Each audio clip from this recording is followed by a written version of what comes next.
In this video, we are going to use After Effects to generate motion blur. And the reason for that is because when you're working in Maya, you can render out your motion blur using Maya's motion blur. So here, for example, in my test render, I do not have motion blur turned on. Still was rendering.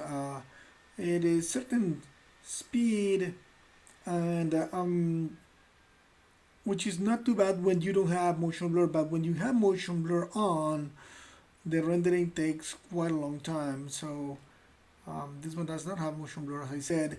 I'm going to turn on motion blur now, and under the Arnold tab I have the motion blur tab section that I can enable it, and I have some attributes here to play with so that the motion blur appears from frame to frame and how long you want the motion blur to be on and so on.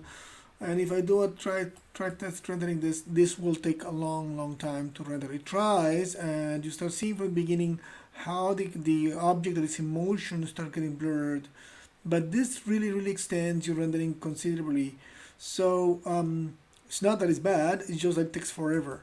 So there is a way for you to do that in After Effects while saving some extra time. And in this composition here, which we worked with before, I have my robot coming in frame. Hopefully sometime soon there is.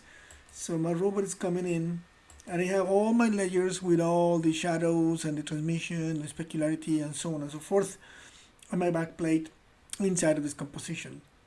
So what I'm going to do here is I'm going to recreate a composition so that I can use it for my motion blur.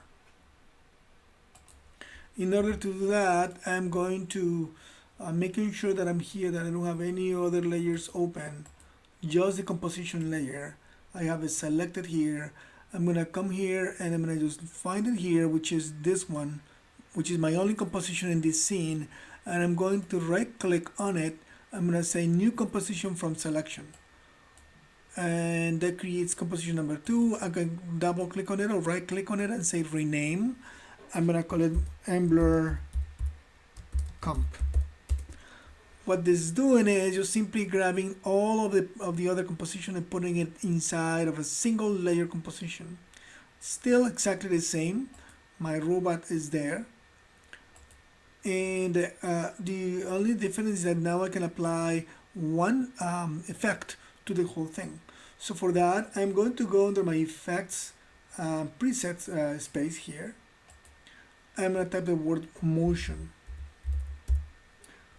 and there it's going to appear one of those is going to be, there's this force motion blur or the pixel motion blur. I'm going to use pixel motion blur, so I'm going to click on it, I'm going to grab it, I'm going to put it on top of the layer of that new composition that was created, and that layer right away receives the motion blur on it. What it is doing is simply analyzing motion in the scene. Most of the times it works. There may be some moment that it does not do it, but when it discovers that there are pixels in movement, it just creates a motion blur to it.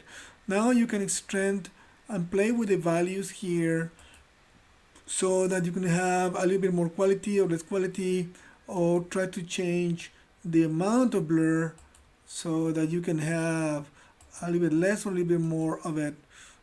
Also, vector detail, just to say how much the motion, in what direction it is going. So very simple. You can have an automatic way of doing it, so the program will do it by itself, but it'll be pretty much grabbing the motion vector, but it's not as easy as maybe to do it manually. That's it. That's all that you have to do for creating your motion blur in your scene.